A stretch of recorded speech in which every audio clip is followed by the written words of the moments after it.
The program Voice of One brings you the very voice of God, His undiluted message.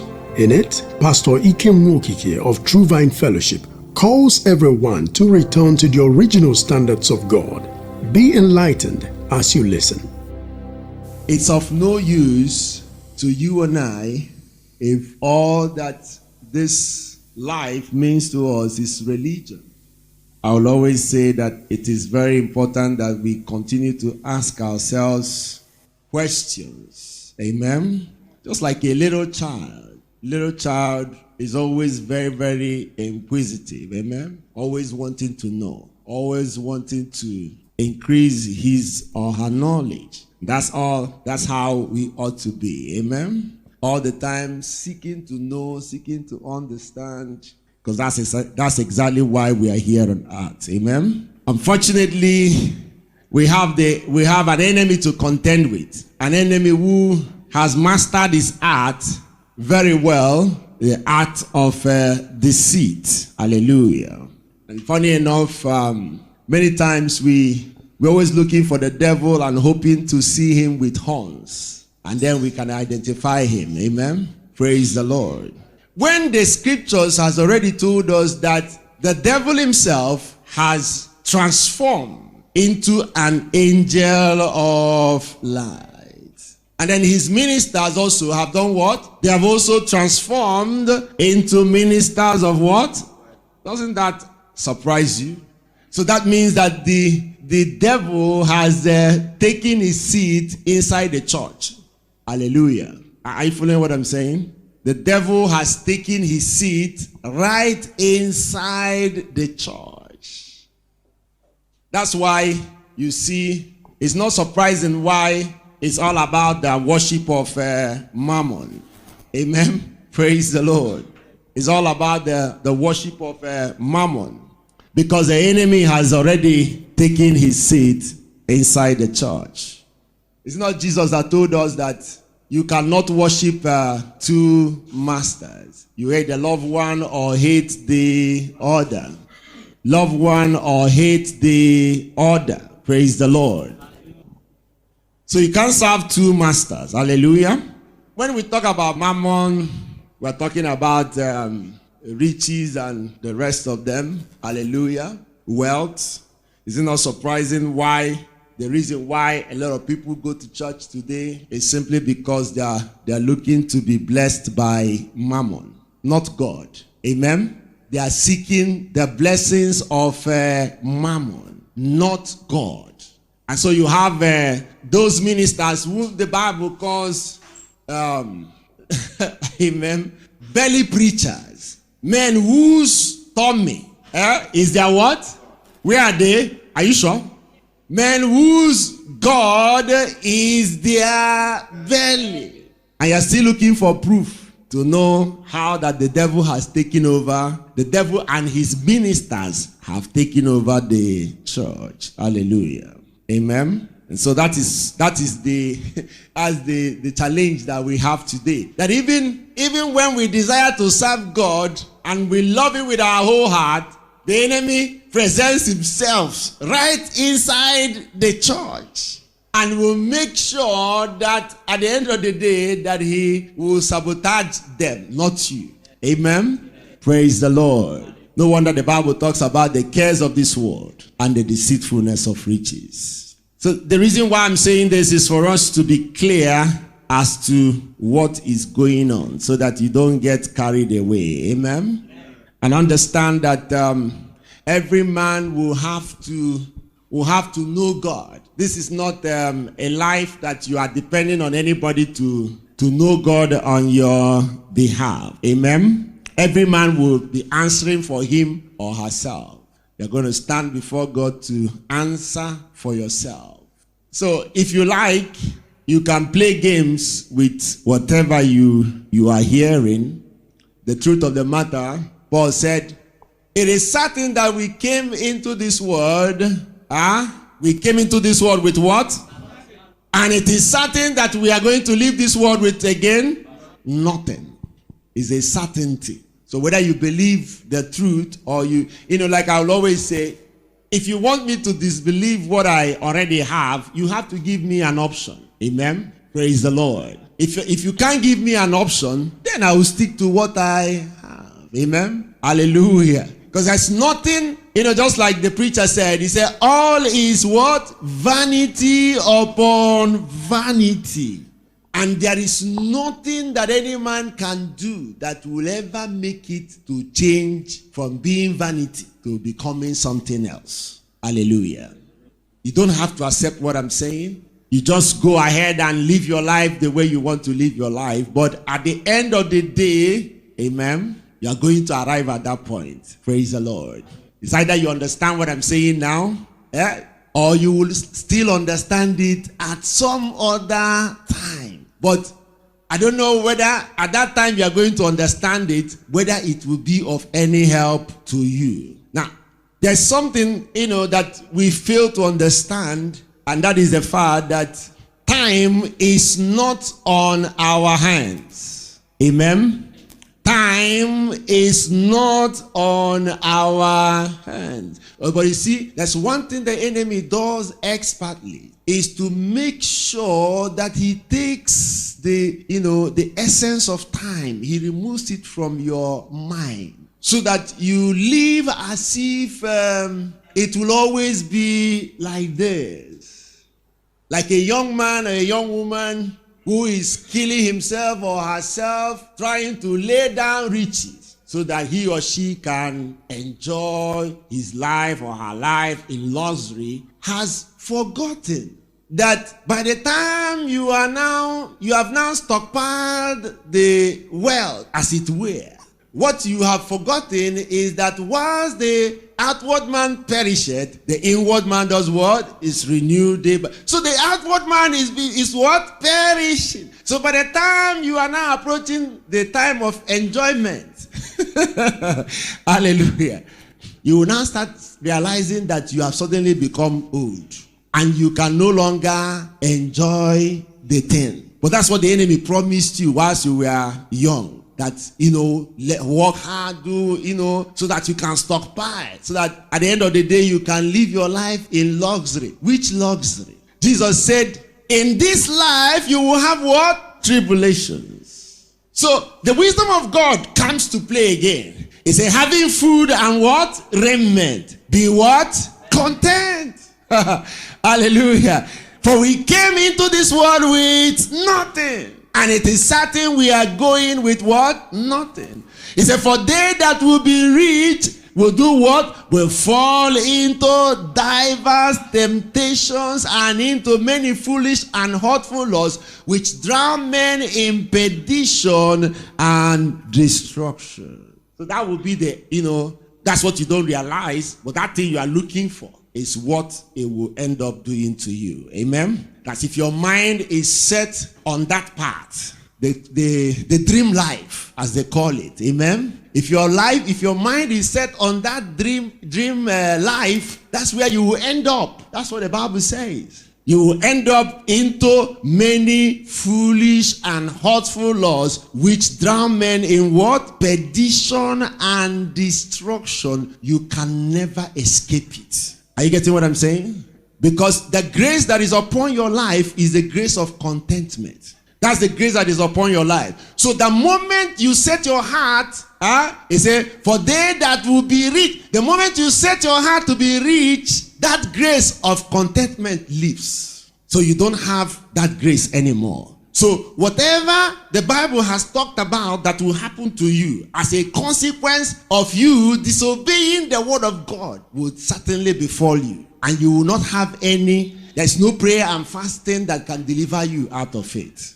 Are you hearing what I'm saying? No prayer and fasting will deliver you out of it. You are certainly going to end up the same way the Bible has already declared it. He said, so they that will be rich will do what? Will fall into diverse temptations and into many foolish and hurtful laws, which drown men in perdition and destruction. I don't care how spirit-filled you are. I don't care how many tongues you speak. You disobey the word of God. This will be your end. That's how you are going to end up. Are you hearing what I'm saying? That's how you're going to end up. He said, for the love of money is the root of all evil. For which, what happened? Many did what? Coveted after it, have done what? Made a shipwreck of their what? So believers, not unbelievers. Believers making a shipwreck of their faith. In other words, those who continue to insist to seek after riches will end up doing what? Making a shipwreck of their faith. Take that to the bank.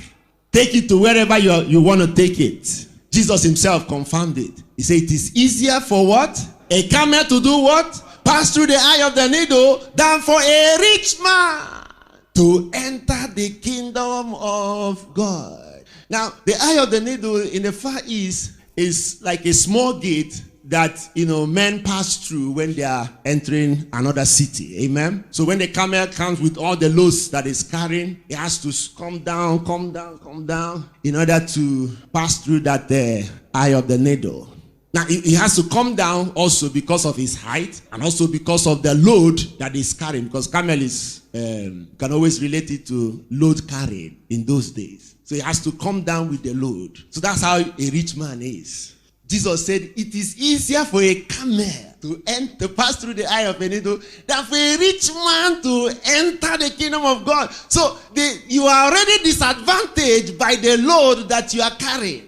But that load that you are carrying is what you call enjoyment and luxury here on earth. But you don't know that spiritually what you are carrying is a load that will destroy you. That's what you are carrying. Hallelujah. So when you have understanding of these things, he said, having food and what? Be what? Hallelujah. Having food and raiment, be content. Be content. Just live your life and enjoy God. Hallelujah. Don't go looking for what is not looking for you. Amen. Are we together? Do you still love me? I've shattered some people's dreams this morning. Are you sure? Hallelujah. Okay, let's go to Romans chapter 8. Because if I continue, I will not talk about what we came here for today.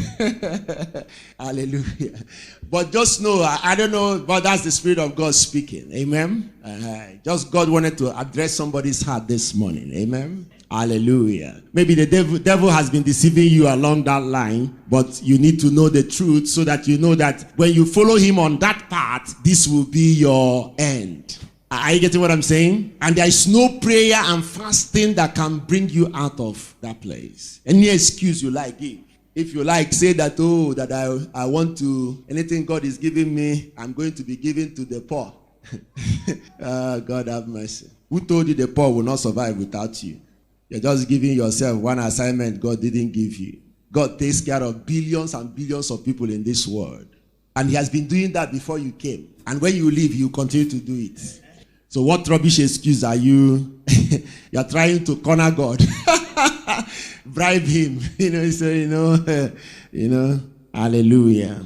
If he gives you that assignment, good. But it's not everybody that will have that assignment. Amen? So, and you cannot desire that assignment. Hallelujah. Can't desire it. So, mark your lane. Hallelujah. Okay.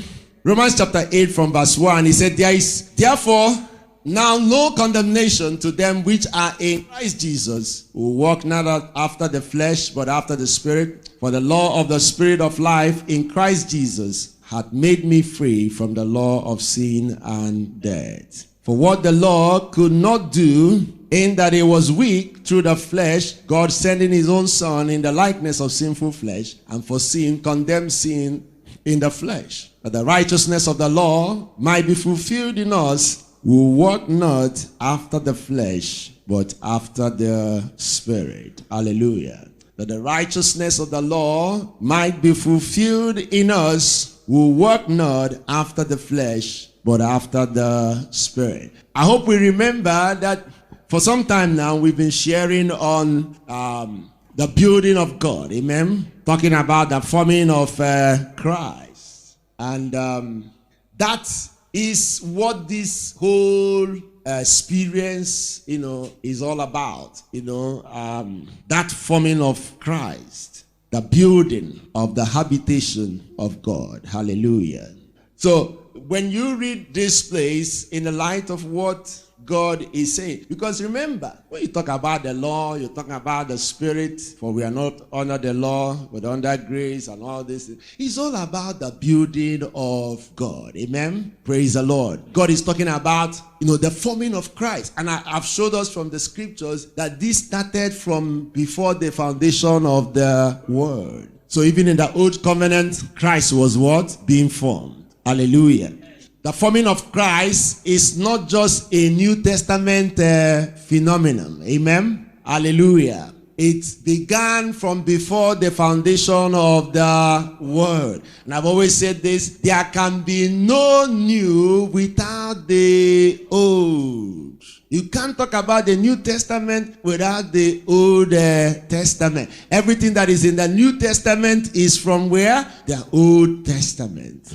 Are you getting what I'm saying? Don't get it confused. Everything that is in the old, everything that is in the new came from the old. All the writings here came from the Old Testament. That was what Jesus was quoting. That's what the apostles were quoting. That's what every spirit-filled man, in the Bible, that was all that they were quoting. Praise the Lord. Are you with me? So you have to understand that this has to do, because that's why he said that the righteousness of the law might be fulfilled in us. So there is a righteousness that the law was seeking to impart in us. Hallelujah. And that righteousness, as it were, was the order. I've told us that the reason why God gave us commandments to keep is simply for order to be established in our lives. Amen? And that's the only way the Spirit of God can thrive. Are you with me? Praise the Lord. The commandments were given so that order will be established, and so that the Spirit of God can totally take over our lives to transform us. Make no mistake about it, the building of God in us, that's the forming of Christ in us, is entirely the work of the Holy Spirit. Hallelujah. Are you getting the gist? It's entirely the work of the Holy Spirit. So it's not the keeping of the commandments, as it were, that does it. Amen. It is the work of the Holy Spirit. Now, what keeping the commandment does is that it creates the enabling environment. It creates an order in your life. A peaceful environment, as it were, for the Spirit of God to do what? To thrive. In other words, for the Spirit of God to continue His work of forming Christ in you. Are you getting the gist? So it has really nothing to do with what you do and what you don't do. The only reason why it's important what you do is that by what you do, you enable the Spirit of God to continue His work of forming Christ inside of you. In other words, when you become lawless, you run the risk of aborting or miscarrying or entirely ending the process. Are you getting what I'm saying? Praise the Lord. So that's why I said, if you don't understand it, you think it's about what you do and what you don't do. So you're looking for works to claim righteousness. Amen? No, it's not about that. It's about Christ being formed inside of you. Amen? So, but you have to create the environment. You have to create the wonderful or glorious environment for the Spirit of God to do what? Thrive. Amen? He said that the righteousness of the law might be fulfilled in us who walk not after the flesh, but after the Spirit. Because you have to come to terms with what God is doing. So, he said, for what the law could not do, because the law was totally misunderstood by man. God sending His own Son in the likeness of what? of sinful flesh, and for sin, condemned sin in the flesh. Hallelujah. He said, for the law of the Spirit of life in Christ Jesus hath made me free from the law of sin and death. Go with me to Matthew chapter 5 from verse 17. I read, think not that I am come to destroy the law or the prophets. I am not come to destroy, but to fulfill. For verily I say to you, till heaven and earth pass, one jot or one little title shall not in no wise pass from the law till all be fulfilled. Whosoever therefore shall break one of these least commandments, and shall teach men so, he shall be called the least in the kingdom of heaven. But whosoever shall do and teach them, the same shall be called great in the kingdom of God. Okay. For I say unto you that your righteousness shall exceed the righteousness of the scribes and Pharisees. That except your righteousness shall exceed the righteousness of the scribes and the Pharisees, you shall in no wise enter into the kingdom of heaven. Amen. You see it clearly. Jesus said, I didn't come to destroy the law. And anyone who would teach for men to break any one of these commandments. Which commandments is he talking about? Huh? Hallelujah. Amen. Amen. I leave that as an assignment. Yeah? Go and find out whether it's 10 commandments or all the commandments in the scripture that Jesus is talking about. Amen. Praise the Lord. But I want to show you something. He said, whosoever shall break one of these least commandments and shall teach men so, he shall be called what? The least in the kingdom of heaven. But whosoever shall do and teach them, the same shall be what? Called great in the kingdom. What is he talking about? Is it the Old Covenant or the New Testament? Hallelujah. Okay, praise the Lord. So, I just showed you this scripture to further confirm to you that there is no new without the old. Are you getting what I'm saying? Hallelujah. There is no new without the old. So you have to understand fully where God is coming from. That's where our whole problem is coming from. Are you getting me?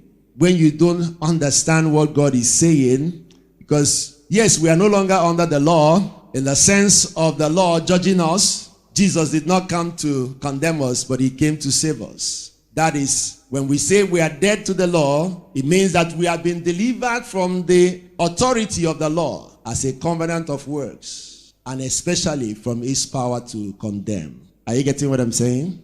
So the law will have authority over you as long as you are what? Here on earth. But for them who have come under grace, we come under the authority of grace. But the only difference there is that whilst the law judges, grace does not judge. Are you getting what I'm saying? Are you getting the picture? Amen. I hope it's not confusing. Praise the Lord. So as we go further, you will understand it. Amen. So Jesus didn't come to condemn, but to save. So by what he did, every man has become righteous. But you see, the law, because we are accountable as it were when we are under the law, God deals with us directly according to what we do. So based on the law, the judgment of the law, when we go against the law, the judgment of the law comes upon us. Amen. But under grace, it doesn't happen that way. Why? Because Jesus has paid the price for us. So we're not going to have the law judging us, because we have disobeyed the law, because Christ has paid for it. But you can see what God is saying here, that you cannot deliberately be breaking the law whilst claiming grace. Are you getting what I'm saying? Because the whole essence of the law is to bring order into your life, so that the Holy Spirit can have a good environment to form Christ inside of you. Amen. It goes beyond just dwelling in you. It's not dwelling in you just for fun. It's there to form Christ. Do you get the point? Amen. So that's why it's important that you are conversant with everything that is the commandment of God. What now happens is that because you now have the Holy Spirit, what happens is that all the commandments of God, I've answered it for you now, so I've given you expo. All the commandments of God now gets to be filtered by the Holy Spirit. In other words, by that filtration system, the Holy Spirit now, instead of the letter, when it's filtered by the Spirit, you receive the full intent of the commandment. I don't know whether you're getting what I'm saying. Praise the Lord. So the Holy Spirit, what the Holy Spirit does, no commandment has been, you are not the one that will call it. It has to be filtered by the Spirit for the Spirit to tell you what will now happen. Are you getting what I'm saying? Praise the Lord. You on your own cannot do away with the commandments of God. You cannot do away with it. It has to be what? Filtered by the Spirit. All the commandments of God will have to go through that filtration system. You cannot, I repeat again, I've shown you from the scriptures, you cannot on your own disregard the commandment of God. Are you hearing what I'm saying? It must pass through the filtration of the Holy Spirit. And that's when the full intent comes alive. And then you will now know what the Spirit is saying. So for you to now say, oh, the law has been discarded. You've discarded the law. What do you have now? What are you doing? You've discarded the law. So what do you have? God have mercy. How can you disregard the law when everything in the New Testament came from the old? It's the same filtration system. It's the Holy Spirit filtering from the old that we now have the new. Are you getting what I'm saying? The Holy Spirit is a filtration system. That's what you have as the new. So how can you now stop the process? Who told you that the filtration has stopped? What are you doing? Amen. Praise the Lord. It's the Holy Spirit that filters. And so when he said, each and every one of us has the unction. That's the teaching ministry of the Holy Spirit. That's what the unction, when you hear unction, that's what it means. It means the teaching ministry of the Holy Spirit. The Bible says each and every one of us has that unction. The teaching ministry, the unction is the teaching ministry of the Holy Spirit. And he says, as that unction teaches you, do what? Abide. As that unction does what? Teaches you, do what? Abide. You know where that is in the scriptures? Am I quoting from my... Is it in the scriptures? Am I quoting from my head? Hallelujah. But you don't know the meaning I'm teaching you today. Unction means the teaching ministry of the Holy Spirit. And the Bible says each and every one of us has that teaching unction. So the Holy Spirit is supposed to filter everything that is coming through. And it says, as that unction teaches you, abide. So when you now tell me that the law has been discarded with, I will ask you which Holy Spirit is the one teaching you that. Amen. Because that's not consistent with what the scriptures is saying. Do you see? That the one who teaches men to disobey any of these commandments shall be what? Least in the kingdom. Hallelujah. Are we getting the gist? Yeah, because that's where that's where milice were bound or pure bubble. Amen. A little leaven does what? Leaven the whole floor. By the time you now start discarding and choosing, cherry picking, the one you will do and the one as where the wahala starts. That's where the enemy starts doing you. The more you look, the less you see. Hallelujah. He said, for they that are after the flesh do mind the things of the flesh, but they that are after the spirit, the things of the spirit. For to be carnally minded is what? Death. But to be spiritually minded is what? Life and peace. I will go back to this particular place, not today, maybe some other time, maybe next Sunday. I'm going to show us stuff from there. But let's go ahead. It said, because the carnal mind is enmity against God, for it is not subject to the law of God, neither indeed can be. Hallelujah. Now, are you getting it? For the carnally minded is what? Death. Why is this talking about death? Why is it saying that the carnally minded is what? Exactly. You're intelligent. Did you hear what he just said? There is no forming of Christ. He said to be carnally minded is what? So it's not physical death, but it's a eternal damnation and whatever of a certainty. In other words, to be carnally minded is what? Death, in the sense that because Christ is not being formed, so there is the certainty that you are going to end up in what? Hell. That's what he's saying. To be carnally minded is death. So you are not concerned about. He said that's why he said when you relate it to that place in Timothy, he said for they that desire to be rich, that's to be carnally minded. That's what he's saying. Will fall into, but you'll be looking at, will fall into diverse temptations. That one is just chewing gum and sweet and ice cream. It's not the real deal is that you will forever spend eternity in separation with God. Are you getting what I'm saying?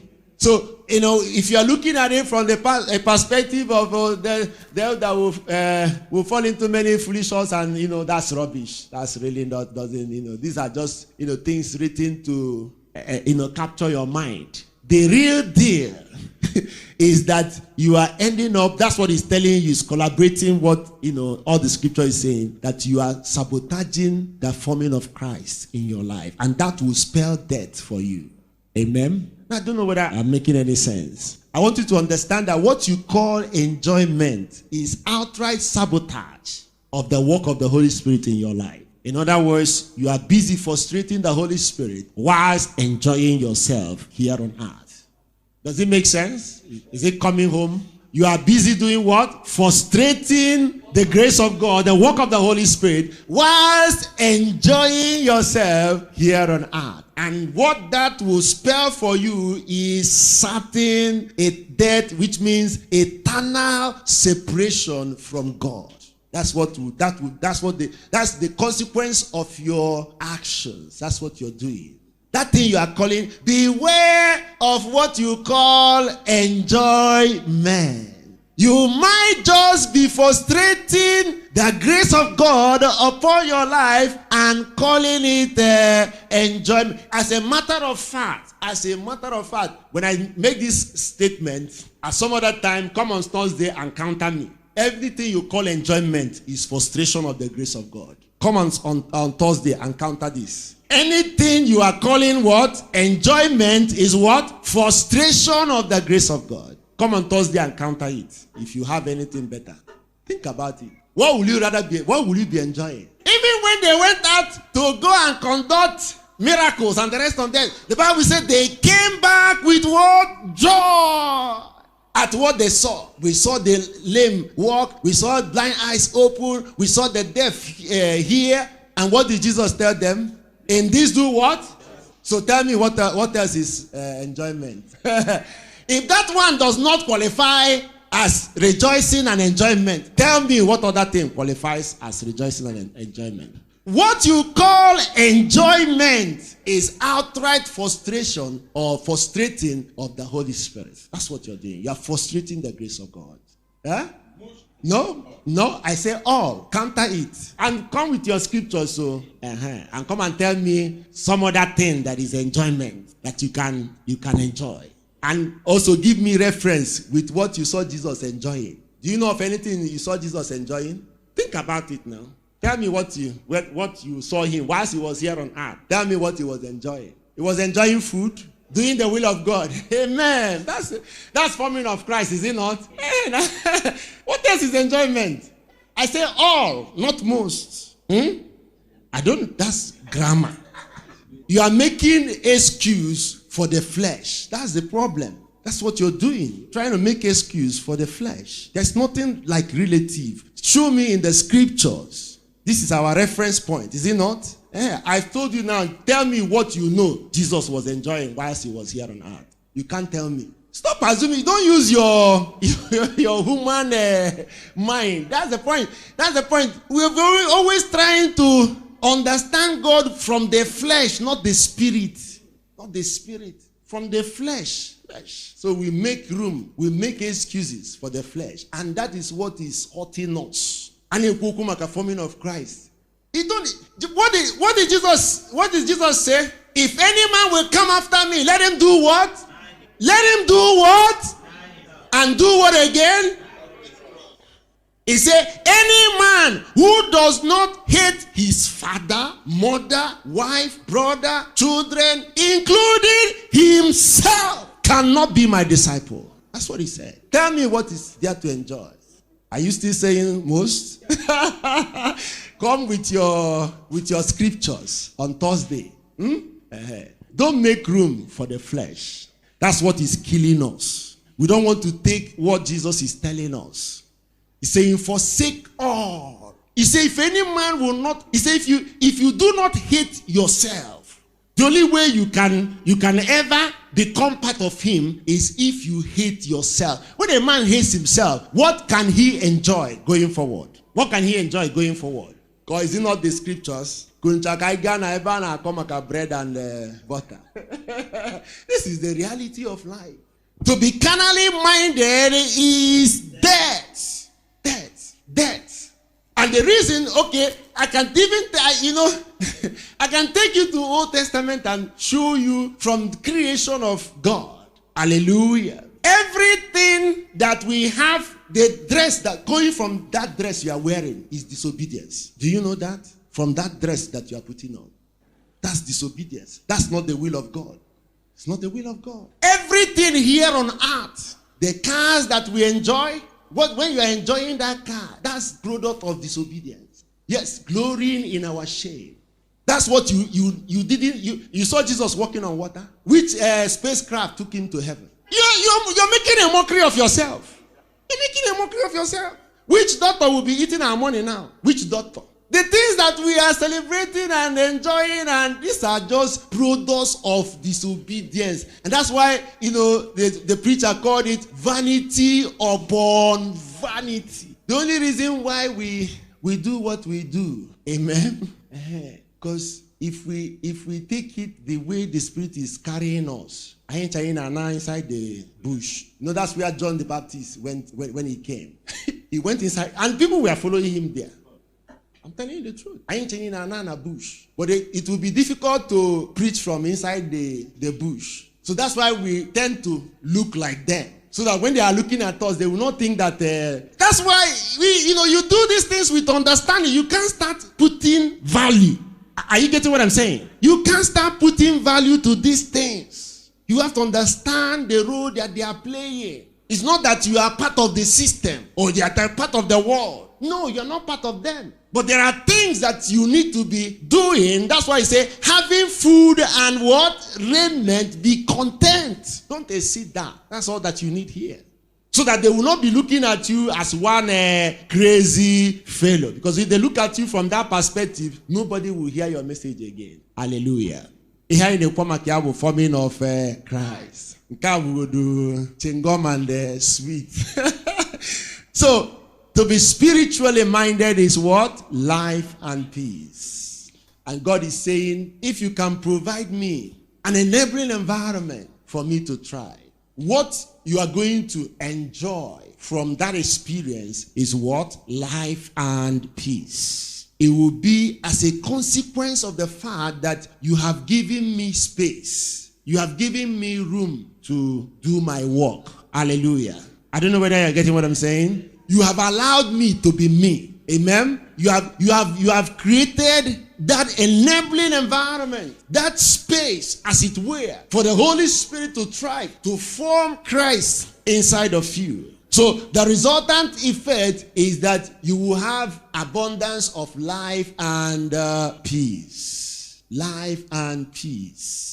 At some other time, maybe next week, I'm going to try to talk more on this, because and probably elaborate, so that when you hear life and peace, you will understand what it is. Amen? Praise the Lord. He said, because the carnal mind is enmity against God, for it is not subject to the law of God, neither indeed can be. So if it's not subject to the law of God, that means that this building cannot take place. So then they that are in the flesh cannot please God. You see why they that are in the flesh cannot please God? It's not possible for them to please God. Do you understand? Do you know why God is not being pleased? Because Christ is not being formed. And the resultant effect of that is that his house is being sabotaged. So God cannot be pleased with you. Amen? Is the scriptures making sense? Yes.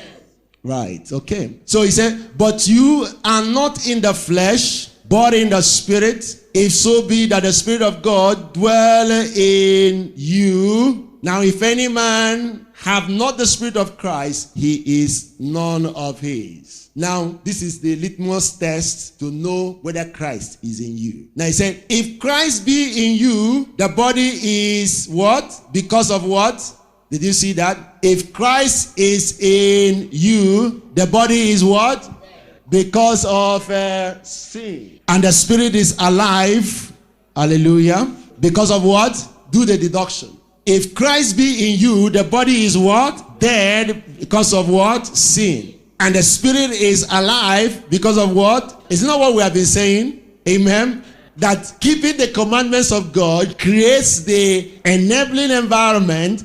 But for your information, when we say keeping the commandments here, faith is also inclusive, because faith is also about keeping the commandments. Amen. So we are lumping it together in a general term. When you keep the commandments, you bring order to your life. Amen. I say, now this is how you will know if Christ is in you. So if Christ is in you, then it means that automatically your body is dead because of what?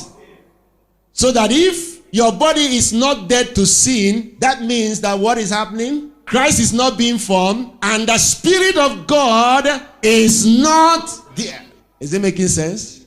Because the Spirit can only function. He said, and the Spirit is, did you read it with me? And the Spirit is life because of what? So the Spirit can only function in a place where righteousness thrives, where there is what? Order. So if there is no order, the Spirit is not there. Amen. Praise the Lord. So you can see clearly that he's saying here, this is the litmus test. That's how you know whether it's not. I've said this before. These things, you don't claim the Spirit. These are things you don't claim. You don't claim the Spirit. You don't claim righteousness. As a matter of fact, there is nothing about God that you claim. You don't claim nothing. You don't claim. He said, with the heart, a man does what? Believes unto righteousness. So when you receive righteousness, it's not claiming. He didn't say claim. How many people want to give their lives to Jesus? Confess about me, Lord Jesus. That's religion. That's religion. I the two religions. You don't claim these things. That's what the Bible, that's what it's telling you. You don't claim it. If your body is dead to sin, then the Spirit is what? Alive. If it is not dead to sin, then the Spirit is not there. It's not there. No stories. No stories. Are you hearing what? That's why he said they have a form of what? Godliness, but they do what? They deny his power thereof. So what you will just be having when you are claiming, when you claim righteousness, claim Holy Spirit, claim all the claimable, you will just be having a form of what? It's not what you see out there. You see people out there claiming to be Christians. It's not claiming, that's what you have. You are claiming. When you are claiming, that's what happens. The power will not be available. Power of a miracle. Hallelujah. Praise the Lord. There are some Christians you will deal with. After dealing with them, you will pray to God. God, don't bring this kind of person. Christian. What's the problem? Form of what? But deny the power. So you won't be able to encounter the power. Because what they are doing is claiming. It's not what you claim. Righteousness is not what you claim. Righteousness, he said, with the heart a man receives the righteousness of God. But with the mouth, confession. What is the mouth confessing? The mouth has now become, in other words, you have now become a witness confirming that righteousness that you have received. In other words, you are confirming it because you are seeing the manifestation of that righteousness. So with the mouth, you are now confessing. You have become a witness to the righteousness that you have received. Is that claiming? No, you can't confess what you don't have. You can't confess it. It's not confessing. You don't stop all that rubbish confessing. You can't claim what you don't. It's not when anywhere Bible says claim anything. Amen. No, it didn't say claim anything. Can't claim nothing. Amen. No, you don't claim nothing. So with the heart a man believes unto righteousness, but with the mouth confession is made what? Unto salvation. So when you are confessing and witnessing about the righteousness that you are experiencing, the righteousness that is a manifestation, which the Bible says here, dead to sin. Hallelujah. It said, but if the spirit of him that raised up Jesus from the dead dwell in you, he that raised up Christ from the dead shall also do what? Quicken your mortal bodies by his spirit that dwelleth in you. So you see clearly what he's saying here, that if the spirit of God that raised up Jesus Christ from the dead dwell in you, this is what that spirit will be doing. That spirit will be doing what? Giving life to your mortal bodies to live in dominion over sin. Hallelujah. So when that is not happening, what you are supposed to do is to tell yourself the honest truth. Tell yourself the honest truth. You know, one chance. One chance. One chance. Because are you hearing what I'm saying? Finally, we are going to round up here. Next week, I'm going to talk more on this. 1 John chapter 3, quickly, let's go there. 1 John chapter 3, we're going to close from here, from verse 4. It says, whosoever committed sin transgressed also the law. For sin is the transgression of the law. And you know that he was manifested to take away our sins, and in him is no sin. Whosoever abideth in him sinneth not. Whosoever sinneth hath not seen him, neither known him. Are you paying attention? This is very clear. It's not ambiguous. It's very clear. This is the standard. He said, whosoever sinneth, see that you relate it to that Matthew 7, where he said, depart from me, ye workers of iniquity. I never knew you. See it? See why they never got to the point where Christ will know them. Amen? And whosoever abideth in him sinneth not. Whosoever sinneth hath not seen him, neither known him. Little children, let no man do what? No, repeat it after me. Let no man do what? Amen. Let no man deceive you. He that doeth righteousness is what? Righteous. Even as he is what? Righteous. So there are no two ways about it. There are no excuses. There are no but if. It's white, it's white. It's white, it's white. It's not white, black. It's white, it is white. Are you hearing what I'm saying? Any other, there's no, pinkish white or yellowish white. No, white, white, white, white, white, white. Are you getting? So if you see pinkish white, something is wrong. Something is wrong. That means you can't receive charia of go back and do hallelujah. This is even when you need the fasting and praying. Funday night now, like fasting and praying. This is the time to do what? Fast and pray. Not to fast and pray for rubbish. All the demons blocking my way. But my destiny. God send destiny helpers. One so-called prophet, he said to his congregation, God just opened my eyes and I saw angels in chariots with blessings for the children of God.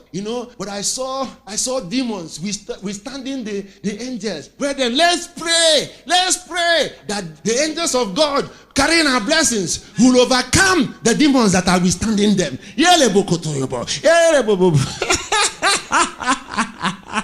Can you see the stupidity in our actions? Just do what God is asking you to do. You will not need to be praying the useless prayers. The useless, idiotic prayers that you pray. You won't need to be praying it. All my enemies, die. All the people stopping my blessings, die. See, can you imagine? Just think about it. The mess that goes on in churches. And the rubbish prayers that people engage in our this is Jesus. They say, come and share property. He said, which property? Don't come here. I didn't come here to share property. He said, beware of what? Covetousness. And now working a million a league. If you're going to be actually okay. It's not madness. Even kids are laughing. They even understand that one. Hallelujah. It's not actually okay. It's madness. So what you need to do is to resolve the fire. Hallelujah. Whosoever abided in him sinned not, and whosoever sinned had not seen him, neither known him. He said, little children, let no man deceive you. He that doeth righteousness is righteous, even as he is righteous. He that committeth sin is of the devil. For the devil sinned from the beginning. For this purpose the Son of God was manifested, that he might destroy the works of the devil. Whosoever is born of God doth not do what? Commit sin. For his seed remaineth in him, and he cannot sin because he is born of God. Did you see that? You see the seed that he's talking about? You know, many times we've been reading this place, we have never really been able to discern this seed. Today you know what that seed is. The forming of Christ. Hallelujah. Praise the Lord. He said, whosoever is born of God doth not commit sin, for his seed remaineth in him, and he cannot sin because he is born of God. Hallelujah. It is that forming of Christ that is in you. It is that seed that abhors sin. Amen. It abhors sin. The seed of God remains in you. But of course, you can do what? You can abort the seed. Amen. Praise the Lord. But if that seed is there, the litmus test for that seed is that seed abhors sin. Hallelujah. So that if you are not seeing that happening in you, then something is wrong. Amen. It means that what you received, you didn't receive right. Mama, Jesus of Oyimbo can receive. Jesus of Oyimbo. It's not this Jesus, so. You see all this? Okay, on next Sunday we are going to talk more on this. Next Sunday we are going to talk more on this. We are going to talk about the God of the second chance. And we will talk about why he gives second chance. So you will now choose whether you will go for second chance or you remain the way you are. You remain with one chance. The God of the second chance. We will talk about that God of the second chance. And then you will now decide for yourself whether you remain with the one chance or you go for a second chance. Hallelujah. Are we good today? Amen. Can we stand on our feet and appreciate God? Voice of One is outreach of True Vine Fellowship that meets at number 5 Edward Onaje Park Street, New Haven, Enugu on Sunday 9 a.m., Tuesday and Thursday 5 p.m. Contact us on telephone number 0817 548 1072, 0817 548 1072, or on the web at www.truevinefellowshiponline.org for free download of our messages. We trust the Word of God has spoken to your heart.